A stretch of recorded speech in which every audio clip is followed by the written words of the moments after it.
¿Qué tal? Muy buenas tardes, con el gusto de saludarlo como todos los jueves en una emisión más de su programa Hablemos Derecho, el consultorio jurídico de TV WAC. Su servidor Gerardo Pérez le da la más cordial de las bienvenidas para que nos acompañe a lo largo de esta hora.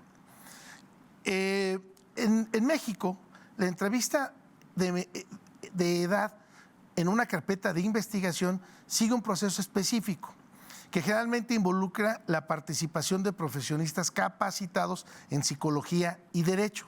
En términos generales, el proceso puede incluir un entorno seguro y cómodo, entrevista adecuada a la edad, entrevistador capacitado, respecto a los derechos del menor y un registro adecuado. Es importante destacar que el objetivo principal de la entrevista es obtener información relevante para la investigación, al mismo tiempo que se protege el bienestar emocional y psicológico del menor involucrado.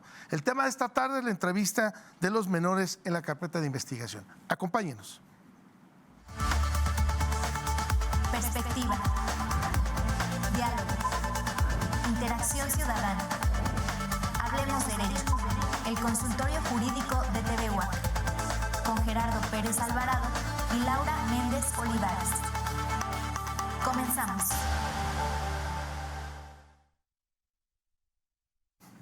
Muy buenas tardes, completamente en vivo, transmitiendo desde el corazón de la ciudad de Querétaro, aquí en el Cerro de las Campanas, en las instalaciones de la Universidad Autónoma de Querétaro, la máxima casa de estudios en nuestro estado.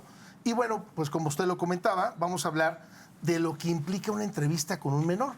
Y si esto con mayores tiene protocolos de seguridad jurídica, pues imagínese usted con un menor de edad.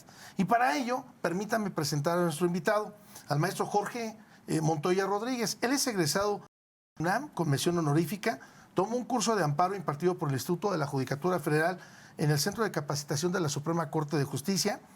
Es maestro en Derecho Procesal Penal por el Instituto Nacional de Estudios Superiores de Derecho Penal. Actualmente es maestrante en Derecho de Daños en el Instituto de Estudios y Capacitación Jurídica. Cuenta con diversos diplomados en Psicología de Testimonio Infantil, el ABC de la Reparación del Daño Integral, Defensores de Derechos Humanos, Juicio Oral, Amparo de la Suprema Corte de Justicia en 2021-2022. Como funcionario público, también se desempeñó como fiscal especial de la extinta Procuraduría General de la República, gerente jurídico contencioso de Petróleos Mexicanos, oficina del abogado general, y director jurídico de la extinta Policía Federal de la Secretaría de Seguridad Pública. Entre estas otras actividades es en las que se ha desempeñado el maestro Jorge Montoya Rodríguez, al cual le agradezco que haya aceptado la invitación esta tarde para hablar de este tema tan importante. Maestro Jorge, muchísimas gracias. Al contrario, agradezco muchísimo la invitación y que me permitan de nueva cuenta poder estar aquí con ustedes y con tu público en general para efectos de hablar de un tema controversial. Efectivamente, tú acabas de mencionar y decir, si la entrevista entre adultos es una entrevista complicada para poderla llevar y romper con los protocolos que teníamos anteriormente del otro sistema jurídico penal. En donde la pura confesión era suficiente. Suficiente en el punto. Ahora tenemos que ver que si tiene la entrevista determinadas características, en un menor se deben de cumplir con muchas formalidades. Pero para ello me es importante poderles mencionar y poder explicarles lo que el artículo primero constitucional establece para poderlo comprender el origen de lo que viene de acuerdo a nuestra normatividad nacional y sobre eso cómo repercute en la Ley General de Niños, Niñas y Adolescentes, así como también de dónde nace de la Convención de los Derechos del Niño. Entonces, si analizamos el artículo primero de nuestra Constitución, es importante, fíjate, poder entender lo siguiente. Dice, y lo traigo aquí para no cambiar una sola palabra porque es muy importante el contexto de cómo lo hizo el constituyente. En los Estados Unidos mexicanos, toda persona gozará de los derechos humanos reconocidos en la Constitución y en los tratados internacionales, en los que el Estado mexicano se aparte, así como de las garantías de su protección, cuyo ejercicio no puede suspenderse ni restringirse, salvo en los propios casos que establece la ley. Si nosotros aquí analizamos este primer párrafo, tenemos en primer punto el goce de los derechos humanos. ¿Qué quiere decir? todos tenemos nuestros derechos humanos, podemos gozarlos. ¿En dónde están esos derechos humanos? En nuestra Constitución y en los tratados internacionales. ¿Qué ejercicio puedo tener? Pues ese ejercicio de mis derechos humanos nadie puede ni restringirlo ni suspenderlo. Y ese punto tan importante es que únicamente esa restricción la prevé la propia Constitución en los casos y en las condiciones que ellos mismos establecen. Este punto es importante que lo recordemos por los siguientes puntos. El segundo párrafo del artículo primero nos habla precisamente de las normas relativas a los derechos humanos bajo su interpretación. ¿Cómo se deben de interpretar? Pues se deben de interpretar en base a la Constitución como en base a los tratados internacionales. ¿En qué forma y en qué aspecto? Favoreciendo en todo momento las personas en la protección más amplia. ¿Qué quiere decir esto, doctor? El punto importante es que la interpretación que yo tengo que hacer para otorgar un derecho humano, lo tengo que hacer amplio. Si lo voy a restringir, tiene que ser cerrado, en lo menos perjudicial. Y por último, es importante que en el último párrafo habla precisamente de una obligación de las autoridades en su competencia. Tienen la obligación de promoverlos, respetarlos, proteger y garantizar. Pero ojo, bajo determinados principios que establecen en la propia Constitución, como son la universalidad, la interdependencia, la indivisibilidad y la progresividad. Es decir, todos los derechos abarca para todas las personas. Universalidad. Interdependencia. Los derechos están vinculados entre sí. Indivisibilidad. Rango intrínseco, es decir, no son separables. Y la progresividad, que tiene que ir adelante. ¿Qué pasa y por qué menciono esto del artículo primero? Porque en primera, la Constitución es nuestra máxima ley. El punto más importante es que la Convención de los Derechos del Niño empieza a estimar y a establecer las formalidades que se deben de seguir en la cuestión de las entrevistas de los menores de edad. Y esto lo encontramos en el artículo 12, en el 12.1, donde dice: los estados parte, es decir, los que suscriben y firman el Tratado del Convenio de los Derechos del Niño, garantizarán al niño que esté en condiciones de formarse en juicio propio de su derecho, expresar su opinión libremente en todos los asuntos que afectan a él, teniéndose debidamente en cuenta la opinión del niño, y aquí viene una condicionante, en función a su edad y madurez del niño. Es decir, la Convención nos dice, lo escuchamos, pero tenemos que saber la función a su edad y la función de su madurez, que ese es el punto muy importante. El siguiente párrafo del 12.2, con tal fin, se dará en particular al niño la oportunidad de ser escuchado en todo procedimiento, y ojo, habla judicial o administrativo. ¿Qué quiere decir? Ante un órgano de un juez, ante una autoridad administrativa, puede ser el Ministerio Público, ¿sí? En constancia o en relación con las normas del procedimiento de la ley nacional. ¿Qué quiere decir esto? Que obliga que los estados que forman parte y que firman la Convención, en base a su Constitución y sus leyes reglamentarias, estén normando un procedimiento nacional respecto al tratamiento de los niños. ¿Qué pasa con México? Lo tiene. México tiene la Ley General de los Derechos de las Niñas, Niños y Adolescentes. ¿Qué dice esta ley?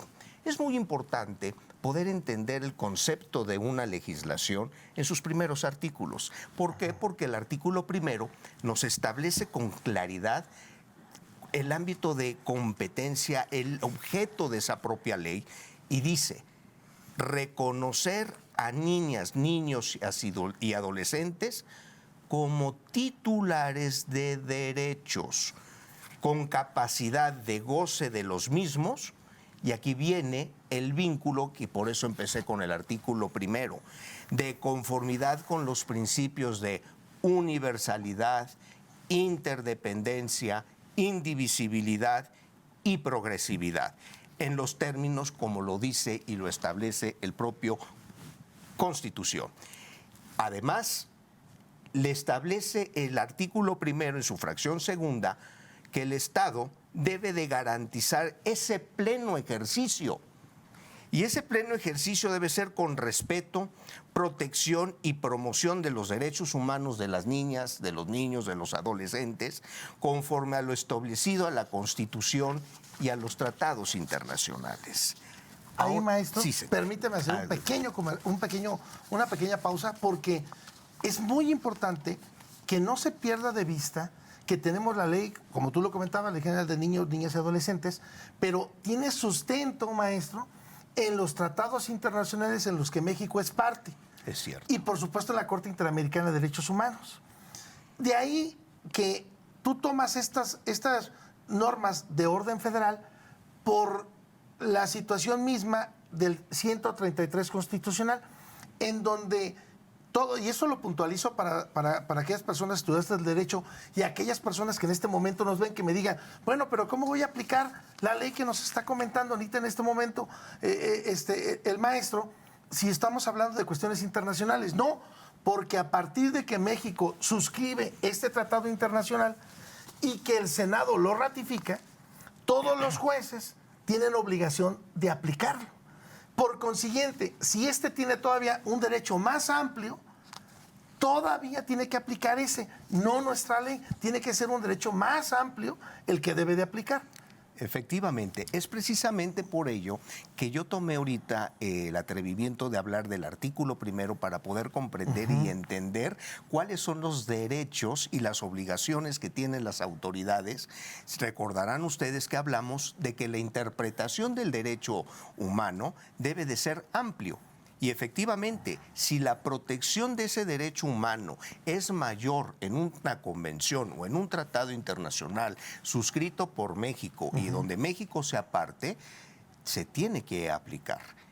Y es por eso que al establecer la Convención de los Derechos del Niño, sus artículos 12.1, 12.2, la forma y la mecánica y condicionarlo al grado de desarrollo y a la edad, es preciso poder determinar que la Ley General de los Derechos de los Niñas, Niños y Adolescentes también lo regula.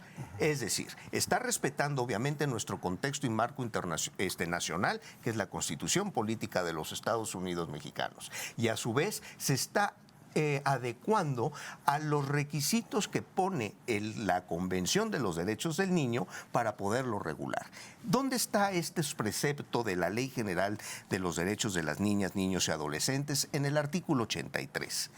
Ese artículo 83 dice: las autoridades federales de las entidades federativas, municipales y las demás demarcaciones territoriales de la Ciudad de México que sustancien procedimientos de carácter jurisdiccional y administrativo y aquí adiciona algo mayor, o que realicen cualquier acto de autoridad en los que estén relacionados niñas, niños y adolescentes de conformidad con su edad, desarrollo evolutivo, cognitivo y grado de madurez, estarán obligadas a observar.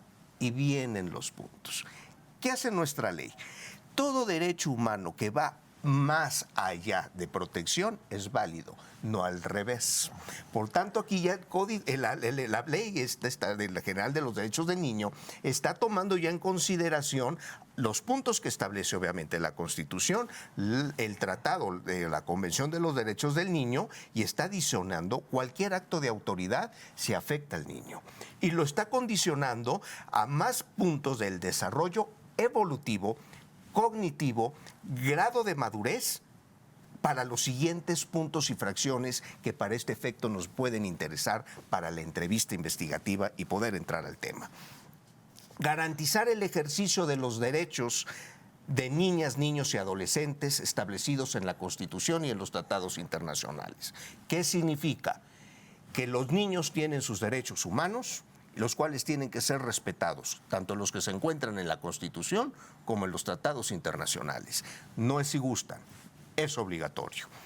Proporcionar información, y aquí es un punto muy importante, clara, sencilla y comprensible para las niñas, niños y adolescentes sobre el procedimiento judicial o administrativo de que se trate y la importancia de su participación en el mismo, incluyendo en su caso formatos accesibles. Entonces aquí vendría una reflexión. ¿Lo estamos cumpliendo? Si en muchas de las personas que ejercen la profesión y más en la materia penal, nos hemos topado que adultos no llegan a comprender sus derechos constitucionales que tienen. Vienen en un formato, sí cumple con la forma, las autoridades en decir, tienes derecho a un abogado, tienes derecho a no declarar, tienes derecho a ofrecer, tienes derecho a interrogar a la gente que te acusa, pero no lo llegan a comprender. Yo me pregunto en O un hasta niño... la no autoincriminación. Incriminación, Eso no ¿y lo eso explicas. qué es? Ajá. Y aparte, ahora lo veamos en un niño de 3, 4 años que le dicen sus derechos constitucionales en el mismo formato que el adulto y que se lo dan a firmar y todavía el atrevimiento de preguntarle, ¿lo comprendiste? Y todavía lo ponen sí. Maestro, Punto. a mí me gustaría que nos pudiéramos focalizar esta tarde, y si usted, amable auditorio, me lo permite, que nos pudiéramos focalizar, maestro, porque una de las problemáticas que yo observo en la integración, incluso tanto la cuestión penal, no lo veo tanto, maestro, la verdad es que hay una profesionalización importante ahí en los operadores, debo de reconocerlo, pero sí en la cuestión de orden familiar, maestro, sí en la cuestión, en esta materia, porque, a ver, derivado de que, pues, muchos papá y mamá trabajan la necesidad hoy en día en nuestra sociedad queretana. No lo digo yo, hay estudios de economía, claro, maestro, en donde en este momento familias queretanas tienen una capacidad de ahorro de hasta 8,000 pesos, maestro, pero no más. Y en muchas ocasiones, pues simple y sencillamente hace que papá y mamá tengan la necesidad de trabajar para por lo menos tener los recursos, pues no muy amplios, pero sí indispensables de subsistencia para con los hijos. Y cuando me refiero a esto, estoy hablando de comida, de vestido, de recreación, esparcimiento, porque es parte de lo que implicarían los alimentos, ¿no? Y entonces, maestro, yo veo que cuando se suscita un problema de orden familiar, dígase divorcio, dices, bueno, pero es que no me golpea. Ah, caray, muy bien. Pero es que, pues ya no lo quiero, ¿no? Es más, mira, en mi trabajo ya hay otra persona como que, pues me gusta, pero ahora ¿cómo le digo que ya no lo quiero? Y el otro cuate me dice, no me importa, yo te sigo queriendo. Ah, bueno, pues es muy malo, pero se da o pasa incluso en cuestiones de abogados, y lo tengo que subrayar, pues faltos de ética, maestro, en donde ponen como antecedente una cuestión de orden sexual.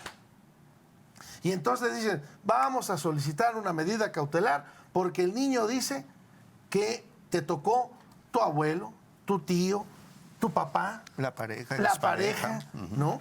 Y resulta que no es el tocamiento con la cuestión de orden sexual, sino es el tocamiento propio, maestro, de haberlo cambiado, de haberlo bañado, etcétera, etcétera. Y luego, pues en muchas ocasiones, si el niño está acostumbrado a pura toallita húmeda y de pronto le pones alguna toallita con, pues no quiero decir que con alcohol como tal, pero hay diferentes tipos, marcas, maestro.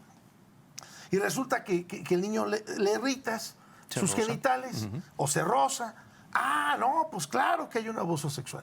Quiero detenerme en ese punto, maestro, que es una problemática muy seria que tenemos en nuestra sociedad, para que todos los padres de familia que nos estén viendo, que nos escuchen, los abogados que puedan ver la retransmisión del programa, maestro, nos centremos en cuál es el protocolo que se debe actuar con estos menores, porque justo estábamos en ese punto que iba a centrar, maestro, pero sí me gustaría que pudiéramos explicar cada uno de una forma detallada, porque nos quedan ya como 15 minutos de este primer bloque, maestro. Es correcto. Y quiero que podamos, que me digas, ¿en qué existe un entorno seguro y cómodo? Quiero que me expliques esa entrevista conforme a la edad, porque se dice muy sencillo, pero eso puede ser suficiente para que un asunto no progrese. Punto. Por supuesto. Claro que sí. Efectivamente, me tuve el atrevimiento de primeramente asentar las bases para efectos de poder comprender el siguiente punto que viene. Como un requisito para efectos de cualquier acto de autoridad administrativa o jurisdiccional, es importante que esté atendido por personal capacitado. Ese es el primer punto. ¿Qué quiere decir?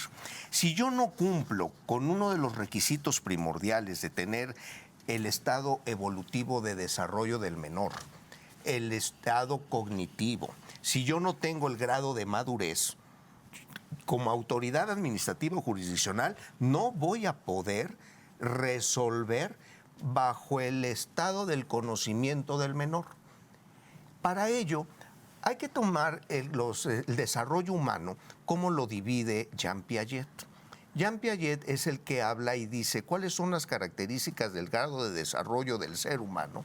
Y, por ejemplo, en la etapa de lo que tú estás mencionando, y eso se suscitó mucho en la cuestión de la pandemia, la edad preoperacional de los 2 a los 7 años y la operacional de los 8 a los 10, todavía el niño no tiene una madurez para poderlo determinar. Entonces las autoridades están resolviendo bajo adultocentrismo. Voy entendiendo. Entonces voy comprendiendo lo que quiso decir, pero al final no lo tengo. Es por eso que la normatividad, tanto jurisprudencial de la Suprema Corte de Justicia de la Nación, así como una resolución que es muy importante y me gustaría que sí lo anotara el auditorio, es la 3797 del 2014, amparo en revisión, repito, 3797 del 2014, fue resuelta en octubre del 2015, en donde habla precisamente de los lineamientos que debe de tener la entrevista, y fíjense bien, la llaman inclusive entrevista investigativa. Y también hablan del inicio o de la obligación de realizar una entrevista cognitiva. Pero lo habla primeramente, me haces la cognitiva primero, y esto lo podemos hablar y lo tenemos que hablar con el Ministerio Público para poder entender y comprender el grado de desarrollo del menor. Entonces, ese es uno de los primeros puntos. Se tiene que saber qué desarrollo tiene el menor para poder entenderlo y poder generar mediante psicología infantil, psicología del testimonio infantil, forense, con ministerios públicos especializados que comprendan cómo debe ser el interrogatorio para efectos de poder, aparte de cumplir, que no puedo tratar al niño como en un adulto, en una oficina de las que estamos acostumbrados ante la gente del Ministerio Público, ante un juzgado de lo familiar, en un espacio donde el niño esté cómodo, esté tranquilo, se sienta en su entorno y empezarse a familiarizar con esa situación que va teniendo por el impacto. Ojo, no debemos de olvidar que el menor, en caso de un abuso sexual infantil, tiene un problema traumático, tiene un problema victimizante, un hecho victimizante, que a su edad lo cataloga, lo analiza, lo guarda a su manera, no como el adulto. Y es donde vienen las confusiones. Por eso es preciso que cuando tú comentas que hay un tema de que no hubo un tocamiento lesivo, como lo establece la Corte, un psicólogo infantil especializado en la psicología del testimonio puede indagar y puede determinar si efectivamente existió el hecho o no. ¿Qué temas tenemos? A veces no tenemos psicólogos y todos son psicólogos clínicos infantiles, pero eso nos trae una diferencia en la forma de cómo voy a llegar yo al hecho para el conocerlo, bajo un tratamiento o bajo un hecho que yo voy a poder indagar si lo que se está investigando como un hecho es un delito y si efectivamente ese hecho repercutió en la psique del menor. Pero ojo, en relación al desarrollo mismo del menor. Ahora, nuestro Código Nacional de Procedimientos Penales no está abajo ni de la ley general, ni de la Convención, ni de la Constitución. Claramente establece testimonios especiales, 366. Y analiza y obliga y establece que debe ser con personal especializado. Quiero hacer la lectura. Cuando deba de recibirse el testimonio de menores de edad víctimas del delito y se tema por su afectación psicológica o emocional, así como en caso de víctimas de los delitos de violación o secuestro, el órgano jurisdiccional, a petición de las partes, podrá ordenar su recepción con el auxilio de familiares, peritos especializados, para que ellos deban utilizarse las técnicas audiovisuales adecuadas que favorezcan evitar la confrontación del imputado. Ojo, la 3797 del 2014 nos establece con claridad que todas las entrevistas de los menores de abuso sexual infantil deben de ser videograbadas. ¿Por qué? ¿Evito revictimización? Le doy a la defensa la oportunidad de que tenga y analice bajo la psicología del testimonio, no nada más el testimonio, sino el comportamiento del menor al momento de expresar el hecho y evitar que esto genere nulidades. Es preciso a que existe también en nuestro Código Nacional el artículo 275 que habla de periciales especiales, es decir, que en su propia naturaleza no se pueden volver a repetir. Entonces, las fiscalías y los tribunales tienen un gran tema de evitar la propia revictimización. Entonces, es importante que analicen en casa, que vean y chequen esta resolución que habla del abuso sexual infantil, que viene encaminado tanto en aquel entonces averiguación previa y en un procedimiento familiar. Y la Corte desliga y pone cada uno de los puntos para poder establecer, pero establece las bases torales y fundamentales que obran en nuestro Código Nacional en estos artículos que le estoy comentando, pero un punto muy importante y con esto resumo. Primero, debe de ser grupos especializados. Yo no puedo entrevistar a una niña, un niño o un adolescente si no conozco su grado de desarrollo humano, su grado cognitivo, porque de lo contrario no voy a poder hacer una valoración y una interpretación adecuada. Debe de ser en lugares específicos, debe de ser con formatos que entiendan y que comprendan. Es por ello lo importante que el asesor jurídico esté capacitado para poder representar al menor junto con la Procuraduría de la Defensa del Menor y que se exijan que se cumplan con las formalidades, porque en primero hay que respetarle el derecho humano del menor. En segundo, su debido proceso y en tercero, que tenga el acceso a la justicia como lo establece la Constitución y la Convención de los Derechos Humanos. Incluso, maestro, ya para cerrar este primer bloque, yo recuerdo una audiencia en donde incluso el abogado señalaba que si bien es cierto tenía el psicólogo infantil, no contaban con trabajador social y por consiguiente, maestro, generaba también una incertidumbre respecto al entorno social, cómo se había desarrollado. Porque no es lo mismo un niño que incluso desde los 9 meses vaya a guardería y tenga un proceso de socialización más amplio que el niño que toda su infancia, 3 años, siempre ha estado el cuidado de la mamá o el papá y cuando lo toma otra persona llora. Entonces, volvemos otra vez al entorno. Y algo muy importante, maestro, también para cerrar, es que esto es muy apasionante. Para cerrar, cuando ya se hace la entrevista, maestro, y si solicitaran alguna ampliación, ya tiene que tener autorización del juez de control para no violentar este derecho humano del menor. Es correcto, pero también aquí viene un conflicto de intereses. A la defensa la dejan en estado de protección porque no sabe si realmente declaró o no declaró. Y entonces, Sí. al tener precisamente una psicología del testimonio, es definitivamente complejo. Vamos a la pausa y regresamos con esto. Estamos en su programa Hablemos Derecho, el consultorio jurídico de TV WAC, y estamos hablando de la entrevista con los menores. Y nos vamos a concentrar, nos vamos a centrar en esta edad de hasta los 7, 8 años. Vamos a la pausa y regresamos. Regresamos.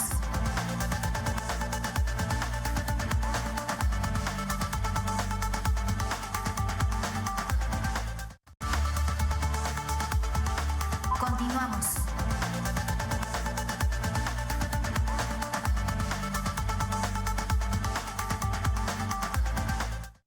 Ya estamos de regreso completamente en vivo. Si usted nos hace favor de sintonizar en este momento, le recuerdo que está en su programa Hablemos Derecho, el consultorio jurídico de TV WAC, y el tema de esta tarde es la entrevista con los menores. Nos hace favor de acompañar el maestro Jorge Montoya Rodríguez. Y antes de irnos de la pausa, permítame recapitular, porque estábamos hablando de por qué la importancia que reviste la entrevista con los menores con un protocolo, pero no nada más con un protocolo, y con eso regresamos al punto, sino porque es importante que un menor tenga un equipo de especialistas para realizar esta entrevista. Y nos habíamos quedado en este primer punto de un entorno seguro y cómodo. Maestro, pero no nada más basta con tener un entorno seguro y cómodo. Necesitamos también hablar que sea una entrevista adecuada, pero adecuada a la edad. Claro. Porque no voy a hablar lo mismo con un niño de 8 años que con un niño de 4. Y un niño de 4, a lo mejor hasta 7 años, jamás me va a hablar de su aparato reproductor como, ay, es que mi miembro, es que el pene. No, no lo va a hacer de esa manera, y es cuando nos estamos dando cuenta que está aleccionado. Claro. Y hay consecuencias. Sí. Maestro, me gustaría aterrizamos, claro que sí. Perdón, son temas tan apasionantes que si tampoco no entendemos la normatividad y la regulación de lo que tiene que aplicarse, es más complicado poder exigir a una autoridad que cumpla con lo que debe de haber. Maestro, perdón, pero un paréntesis nada más. Sí, para correrle atención a todas las personas que en este momento nos ven. Sí. Paola LP, Ana María MT, Fer Montoya, Leopoldo Ceseña, maestro, Jimena Montoya, Marcelina, el maestro Eduardo David. Maestro Eduardo David, fuerte abrazo, gracias por el favor de su atención. Y ya se le extraña también por estos pasillos, maestro. Ojalá que podamos mandarnos un mensajito, porque pues también las cuestiones mercantiles están a la orden. Entonces ahí que pudiera hacernos una aportación importante sería fabuloso aquí para el espacio de Hablemos Derecho. Nos sigue M. Luisa Alfa, Ana María MT, Jimena Montoya, maestro Andrés Guerrero, fuerte abrazo, estimado amigo, gracias por estar aquí pendiente del programa, fuerte abrazo. Maestro, retomemos entonces. Por supuesto. Por si hay alguna pregunta que nos quieran hacer. Claro que sí. Aquí hay un punto muy importante y debemos de comprender. El niño, por su grado de desarrollo y su propia naturaleza, en ningún momento va a tomar el tema o el hecho para declararlo de manera inmediata. Ese es uno de los primeros puntos.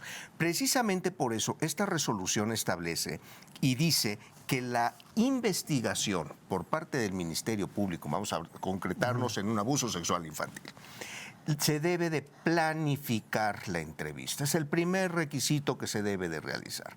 Efectivamente, el padre, la madre pueden levantar la denuncia, pero el Ministerio Público no puede en ese momento, ni debe en ese momento, tomarle la entrevista al menor, precisamente por todos los estructura, todos los requisitos, todos los lineamientos que ahorita tocamos para efectos de poder entrevistar al menor. Se debe de planificar con una serie de factores relacionados para poder yo saber cuál es el estado social del menor, cómo se desenvuelve, cuál es su grado de desarrollo, cuál es su grado de pensamiento. Y entonces la trabajadora social, la psicóloga forense infantil, empezará a argumentar y estructurar cómo se le debe de empezar a preguntar para poder llegar al esclarecimiento de los hechos. porque es uno de los principios que tiene que uno que seguir del objeto del Código Nacional. Se tiene que hablar de cuestiones de etnicidad, género, nivel de desarrollo, habilidades de comunicación, cómo es el niño, si está retraído, cómo se está conduciendo. Los dibujos son muy importantes, los juegos que pueda él empezar a hablar y sobre todo empezarle a preguntar, pero no sobre el hecho, sino empezarle a preguntar sobre sus actividades, qué realiza, qué hace, con quién convive, y ahí va uno entendiendo el tipo de lenguaje que va teniendo el menor. Si yo no hago eso para ver, el desarrollo cognitivo no lo voy a entender y no voy a plantear. ¿Qué es lo que vemos en la práctica? Pregunta directa, ¿cómo se llamas? ¿Qué edad tienes? ¿Cuáles son los días de la semana? Si los conoces, ¿qué día es hoy? ¿Es de noche o es de día? Perdón. Esos temas, esas preguntas no están adecuadas para la cuestión del tema del desarrollo, porque no estoy yo conociendo cuáles son los aspectos y la disposición del niño para empezar a hablar. También se habla... Y además de justificar, maestro, la edad del menor para saber cómo me voy a dirigir y la comunicación que voy a tener con él. Es otro punto también muy importante lo que acabas de tocar. El que va a hacer la entrevista al menor le debe de decir en qué va a consistir y cómo, pero en un lenguaje que lo entienda. ¿Por qué? Porque el menor está llegando fuera de su entorno. Es por eso que se tiene que hacer en lugares lúdicos, en lugares que el niño haya juegos, en el lugar de que el niño pueda dibujar, que se encuentre en un lugar familiarizado. Y ya con eso empieza él a tener la confianza, se le dicen cuáles son las reglas de la plática que se va a tener y debe de estar acompañado con la trabajadora social, con la psicóloga forense, con el abogado de la Procuraduría de la Defensa del Menor, que es importante porque sería su asesor jurídico de él para efectos de respetar, un ministerio público que se encuentre debidamente capacitado para efectos de poderlo manejar. Y aquí es muy importante que busquemos también en su momento, porque no nos va a dar tiempo, las guías de Santiago para la protección de víctimas y testigos. México forma parte de esa guía y es una parte de que los ministerios públicos realizaron en manera internacional, en manera de conjunto, guías para poder llevar a cabo este tema que también lo aborda la 3797 del 2014. Entonces, yo ya teniendo al menor en un lugar cómodo, en un lugar confiable, en un lugar donde él se sienta parte de, podrá empezar a platicar y poder hacerle ya los cuestionamientos con preguntas abiertas. Yo no le puedo decir al niño, decirle, ¿quién te tocó? Ya lo estoy manejando a cómo te tocaron. No, tiene que empezar a expresar, empezar a decir, posiblemente en el número de cuestionarios o de preguntas que no tienen que ir y respuestas que no tienen que ir al hecho, pero el niño de una o de otra forma hay algo que te incomoda, algo que tienes algún tema que quieras platicarme, habrá algún secreto que deba de ver y el niño empieza a hablar y externar lo que vivió en un momento. Maestro, sí. Decirle al niño, oye, pero no me digas mentiras, ¿eh? ¿Eso correcto. podría generar una intimidación, no, la forma tal vez de mencionarlo puede ser que sí. Aquí vamos a hablar con la verdad. ¿Por qué? Porque la verdad es lo bueno, es lo natural pero que si debemos el niño desde realizar. chiquito creció con la mentira, maestro, y esa mentira era justificada. Por eso repito, es correcto. Es muy importante que la sea psicóloga especializado. forense, en base a los estudios que le haga y le practique, va a poder determinar el grado de manipulación que pudo haber tenido para efectos de manejar o declarar algo. Ahora, en la práctica profesional, yo he visto que efectivamente le hacen una serie de preguntas y al final siempre el Ministerio Público, como siempre, cierra todas sus entrevistas, dice, algo más que tienes que decir, y es ahí donde viene la espontaneidad del menor. No, mamá, ya dije todo lo que tenía que decir, ¿me llevas a jugar? Entonces, ese tema da el traste totalmente en la cuestión de la psicología del testimonio. El último requisito que piden es que sea videograbada todo el momento de la entrevista, inclusive la psicológica. ¿Por qué? Porque ahí bajo la psicología del testimonio es como se va a poder entender la forma de la expresión de la cara, si se sonroja, si se pone nervioso, si hay algún enrojecimiento en su cuerpo, si hay alguna distracción. Todo eso al psicólogo infantil le va a poder llevar llevar a determinar qué tan cierto es la confiabilidad y la fiabilidad del testimonio del menor. Entonces, nunca una entrevista a un menor debe de hacerse si no está planificada. Ahora bien, yo aquí me atrevo a hacer una cuestión personal. Cualquier entrevista que se le realice al menor en cualquier tipo de hecho, o bien ante un tribunal familiar, un juez familiar, debería de grabarse, porque es la protección más amplia, es el derecho progresivo del que tiene el derecho humano del niño. Y así lo evito que la revictimización, cítalo de nueva cuenta, que la defensa quiere, que el padre quiere analizar, analiza el video, analiza cómo declaró, pero ya no revictimices a la víctima después de un hecho real o de un hecho no real. Simplemente el niño tiene que ser feliz. O maestro, incluso en una cuestión de custodia, ¿no? Que estén ahí el papá o la mamá solicitando, dame también copia del video. Sería verdaderamente muy delicado una situación de esa naturaleza, tomando en consideración que después la mamá o el papá va a decir, a ver, mira, ¿no? ¿En qué quedamos, hijo? Si ve lo que le dices, o cómo te expresas de él, o cómo me dices que no me quieres y aquí estás. No, o sea, eso es delicado. Debe de haber las reglas. Efectivamente, eso es un punto que el juez y la autoridad ministerial inclusive debe de regular el acceso al que se tiene y el material probatorio, porque también es un derecho de la defensa, pero también tiene que ver y cubrir la identidad de la persona, número uno, que sería aquí en este caso el menor, su integridad para efectos y también no violentar el derecho de la defensa que tiene en cualquiera de las etapas la parte contraria. También es importante especificarle al menor que si no sabe la respuesta, que lo diga, no lo sé o no lo entiendo. Y eso va a ir generando cuál es el punto de la confianza que puede empezar a generar para poder practicar. Ahora, las preguntas no pueden ser sugestivas, deben de ser lo más abierto posible. Y cuando ya entre al tema de la descripción, por ejemplo, en la materia penal, en la cuestión del hecho, únicamente preguntas aclaratorias, focalizadas, para poder expandir y clarificar un poco el hecho, no más. No en el punto. Pero ¿cómo? ¿De qué forma? No estamos con un adulto. No estamos haciendo una cuestión, y aparte no es un interrogatorio, no debe de ser un interrogatorio, es una entrevista, tiene que ser una plática. Tenemos que romper con ese vicio que todavía estamos acostumbrados y decir, encuentra en este lugar, acaba de comparecer fulano de tal, que llega y se identifica con tal credencial y manifiesta que refacciona los hechos. Eso no lo dijo él, el adulto, menos el niño. Tiene que ser, ¿qué estás haciendo aquí? ¿Qué te gusta este lugar? ¿Cómo ves este lugar? Empezarlo a que tenga el ámbito de la cuestión de la confianza. Ahora bien, el entrevistador debe tomar en cuenta la perspectiva del menor. Esto es muy complicado porque ese es un punto muy específico de que debo de saber y de conocer qué sabe de su cuerpo, lo que tú acabas de comentar. ¿Cómo le llamas a tu cuerpo? ¿Cómo lo dicen? Si el abuelo no es el abuelo, es el abu, aba. El sol no es el sol, es el solito. La noche no es la noche. ¿Me explico? Entonces, para yo poder tener y comprender la capacidad del conocimiento del menor, lo debo de analizar y debo valorar hasta dónde está y cuál es el significado preciso de la palabra que utiliza el menor. Porque a lo mejor la colita, para él la colita es otra cosa.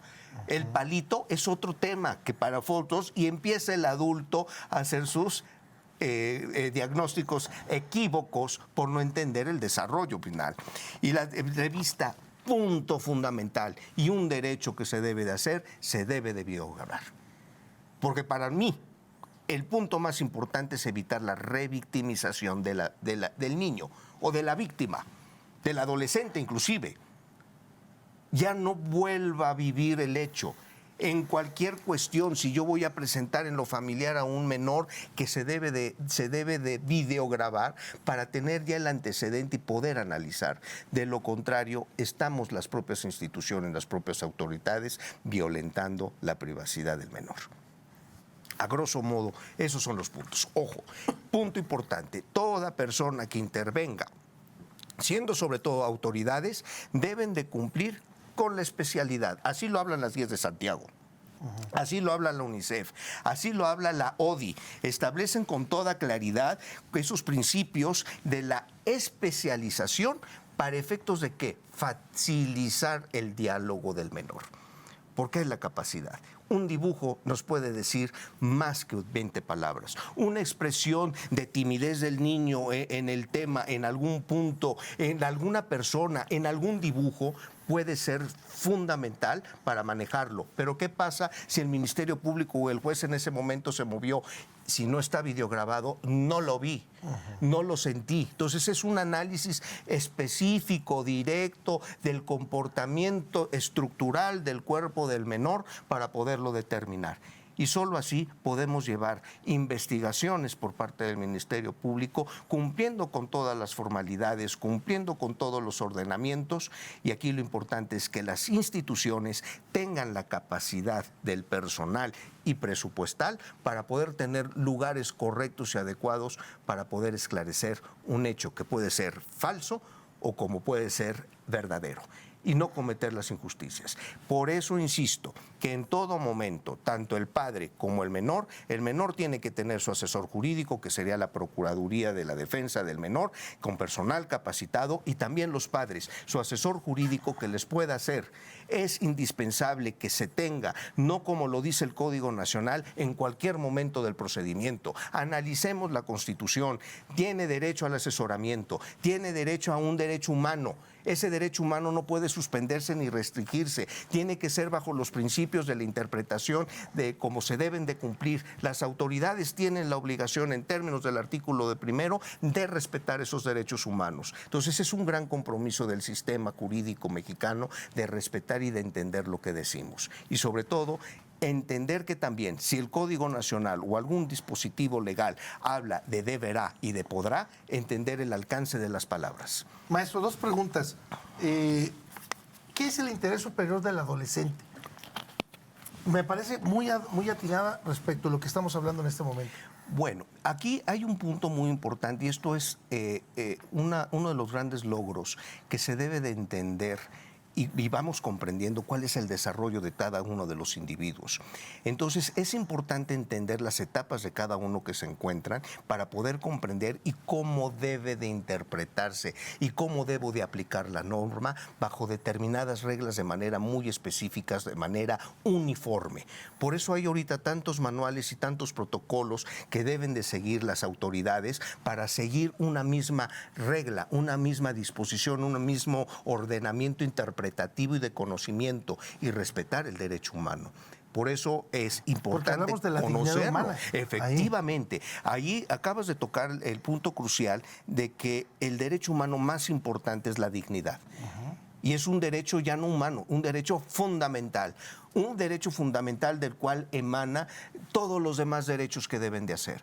El conocer un protocolo, el conocer una forma de perspectiva de género, una forma de valoración, una forma de interpretación uniforme, nos puede dar una mejor aplicación de la justicia, una mejor aplicación del derecho y, punto importante, entender con quién estoy hablando. Y si estoy hablando con una mujer violentada, ¿cómo debo de interpretar? ¿Cómo debo de interpretar la perspectiva de género? ¿Cómo debo de interpretar la perspectiva para resolver como infante?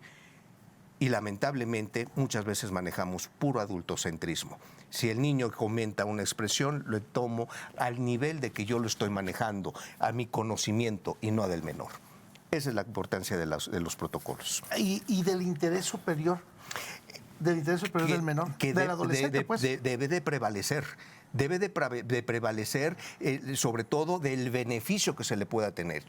Este sistema trae una sanción, efectivamente, pero también trae una interpretación de cómo lo debo de corregir para efectos de llegar de nueva cuenta a la sociedad. Es decir, no nada más un estado de derecho represivo, sino una cuestión correctiva para efectos de dar. ¿Cuál es tu interés superior como niño, como mujer, como género, como adolescente, para efectos de volverte a regresar a la sociedad de una mejor manera, de un punto que puedas gozar definitivamente tus derechos humanos más adelante? Sí, maestro, Perdón. Nos quedan un par de minutos para cerrar y ya nos faltó muchísimo porque, bueno, hablamos de la víctima, pero ¿qué pasa del otro lado con el responsable o el menor que comete el delito, el que es el sujeto activo? También tiene derechos, no por eso no quiere decir que no cuente con esos derechos. Sí, fíjate bien, aquí hay un punto muy importante que debemos de tomar tanto los juzgadores y sobre todo los abogados. Todo abogado debe ser un defensor de derechos humanos.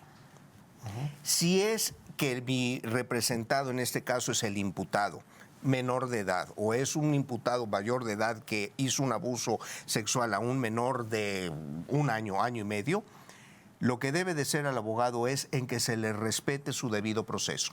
La víctima también tiene debido proceso. No permitir violaciones al debido proceso de las partes para que tenga cada quien lo justo. El artículo 2 del Código Nacional lo especifica con toda claridad. Tengo el objeto para efectos del esclarecimiento de los hechos, que el hecho no quede impune, que se proteja al inocente, y por inocente hablamos del imputado, que la víctima se le repare el daño. Entonces estamos en un procedimiento estrictamente garantista y de derechos humanos. Así es que el defensor es el más encargado, junto con el asesor jurídico, que ninguna de las autoridades, hablando en el ámbito penal, cometa una violación al debido proceso, que eso genere una impunidad. Maestro, para cerrar, ¿dónde podemos contactar al maestro Jorge Montoya Rodríguez y algún mensaje con el que quiera cerrar? Por supuesto. En primer punto, con gusto dejo yo aquí mis datos en el foro. Y aquí hay un punto importante. Nosotros tenemos una página que se llama CEO Forense. Y aquí el punto de mi mensaje es: no hay mejor forma de poder ejercer nuestra carrera, ya sea como autoridad jurisdiccional o como litigante, en el respeto del derecho humano de la dignidad. Con eso es suficiente para poder estar con la paz y con la tranquilidad y darle a cada quien lo que le corresponde bajo un marco jurídico. Sí. ¿Sería cuánto? No hay como la dignidad del ser humano, maestro, que lo es todo, porque es tu imagen, tu reputación, tu honorabilidad, es todo, ¿no? Y cuando Así esta lo se es. acaba o la tiran por la borda, es muy, muy delicada una situación. Y ser Esa- defensores de derechos humanos, cueste con lo que cueste. Por eso las autoridades en el ejercicio de sus funciones no la cumplen, las leyes orgánicas nos establecen las sanciones que se pueden implementar. Maestro, siempre es un gusto que nos puedas Al acompañar. contrario, doctor. Y espero que no sea la primera ni la última. Muchas gracias. Primeramente. Y recuerda que tenemos una cita Agradecidos. usted y nosotros el próximo jueves en una emisión más de su programa Hablemos Derecho. Hasta el próximo jueves. Adiós. Gracias por acompañarnos. Los esperamos en la siguiente emisión de Hablemos Derecho, el consultorio jurídico de TV UAC.